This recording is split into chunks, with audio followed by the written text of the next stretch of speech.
સુરતમાં ધૂળેટીના રંગો શોકમાં ફેરવાયા છે। અહીં 7 લોકો પાણીમાં ડૂબી જવાની ઘટના છે તે સામે આવી છે, જેમાંથી 6 લોકો છે તેના મૃતદેહ મળી આવ્યા છે, જ્યારે એક વ્યક્તિ હજુ પણ ગાયબ છે। વર્ષ 2026નો ધૂળેટીનો પર્વ સુરત જિલ્લા માટે રંગ ઉડાડતો સાબિત થયો। ધૂળેટીની ઉજવણી બાદ નદીઓમાં નાહવા ગયેલા 7 લોકો પાણીમાં ડૂબી ગયા હતા, જેમાંથી 7 પૈકી 6 જેટલાના મૃતદેહ સ્થાનિક ફાયર વિભાગની ટીમે શોધી કાઢ્યા, જ્યારે હજુ સુધી એકનો કોઈ પતો નથી લાગ્યો। આમ ધૂળેટીનો તહેવાર સુરત જિલ્લા માટે ખૂબ ભારે સાબિત થયો। અહીં દિવસભર ફાયર અને પોલીસ વિભાગની ગાડીઓ છે તે દોડતી દેખાઈ। પહેલી ઘટના સુરતના માંગરોળ તાલુકાના પાનસરા ગામ ખાતે આવેલા આરઆર રેસિડેન્સીમાં રહેતા સંજયભાઈ ધનજીભાઈ માંગુકિયા, ચંદ્રભૂષણ ઉમાશંકરસિંહ અને હેમ્પીસિંહ અનિલસિંહ નામના 3 યુવાનો ધૂળેટીના પર્વની ઉજવણી કર્યા બાદ નજીકની કીમ નદીમાં નાહવા ગયા હતા।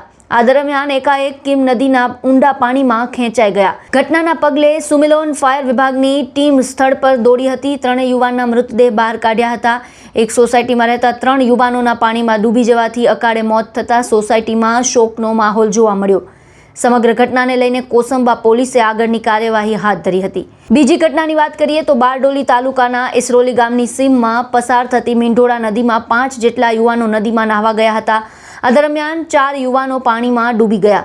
ઘટનાના પગલે બારડોલી ફાયર વિભાગની ટીમ તાત્કાલિક સ્થળ પર દોડી ગઈ હતી અને શોધખોળ હાથ ધરી હતી। 4 પૈકી 3ના મૃતદેહ મળી આવ્યા, જ્યારે હજુ સુધી એકનો પતો લાગ્યો નથી। ઘટનાને પગલે સ્થાનિક પોલીસ દ્વારા આગળની તપાસ હાથ ધરવામાં આવી છે। હાલ બારડોલી ડિસ્ટ્રિક્ટ ફાયર હેડક્વાર્ટરને કોલ મળેલો હતો। બારડોલી ઇસરોલી ગામે મીંઢોળા નદીના કિનારે 4 યુવાનો ડૂબ્યાનો અમને ડિસ્ટ્રિક્ટ હેડક્વાર્ટરના કંટ્રોલ રૂમ પર અમને કોલ મળેલો હતો, જેના સંદર્ભે અમારા ડિસ્ટ્રિક્ટ ફાયર હેડક્વાર્ટરની ટીમ ઘટના સ્થળે આવેલ હતી, જેમાંથી 3 મૃતદેહો યુવાનોના અમે બહાર કાઢેલા છે તથા એક યુવાનના મૃતદેહની બોડીની શોધખોળ ચાલુ છે।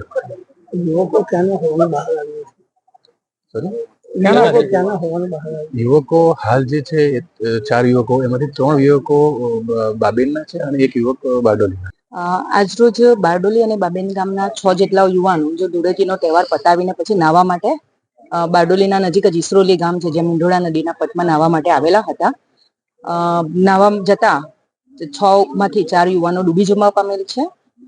2 યુવાનો સહી સલામત બહાર નીકળી ગયેલા હતા, પરંતુ 4 જણનું ડૂબી જવાથી મૃત્યુ થયેલાનું જણાઈ આવેલ છે। હાલ ફાયરના અમારા 12 થી 15 જેટલા જવાનો શોધખોળની કામગીરી કરી રહ્યા છે। 3 ડેડ બોડી મળી ગયેલ છે। એક યુવાનની ડેડ બોડી મળવાની નથી, તો એની શોધખોળ હાલ ચાલુ છે। માત્ર સુરત નહીં, પરંતુ અમદાવાદ અને મહીસાગર જિલ્લામાં પણ આ પ્રકારની ડૂબી જવાની ઘટના છે તે સામે આવી છે અને રાજ્યભરમાંથી અંદાજે 20 લોકોના ડૂબી જવાથી મોત થયા છે અને કેટલાય પરિવારમાં આ ધૂળેટીનો તહેવાર છે તે શોકનો માહોલ લઈને આવ્યો છે।